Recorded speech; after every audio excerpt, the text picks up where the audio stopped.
Hello বন্ধুরা, তোমাদের বৌমুনি পেজে স্বাগত জানাই।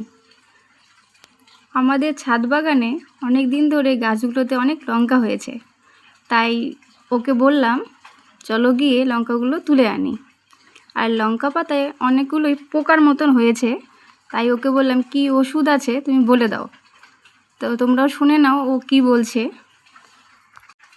লঙ্কা কিন্তু গাছে প্রচুর হয়েছে, ও সময় পাচ্ছে না কয়দিন ধরে।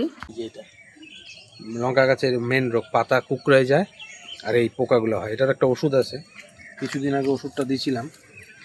ওষুধটা দেওয়ার 2-3 দিন পরেই বৃষ্টি শুরু হলো, সেই কারণে ওষুধটা খুব একটা কাজ করে নাই।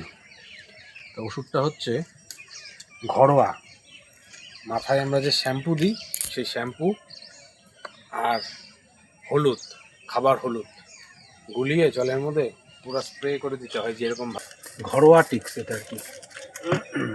শ্যাম্পু আর হলুদ একসাথে মিশিয়ে দেওয়ার পরে তাহলে যত রকমের এরকম পোকা আছে, দেখো লঙ্কা সপ্তাহে 2-3 দিন করে এরকমভাবে পাড়া হয়।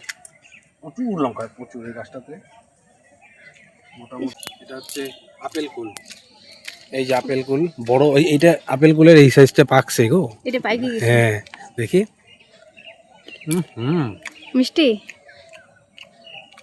এইবার বেশি হয়েছে, আগের বার দুইটা কি একটা হয়েছে। পাকলো কেন তো ছোটতেই? এই যে এটা বড় বেশি পাকলো কেন?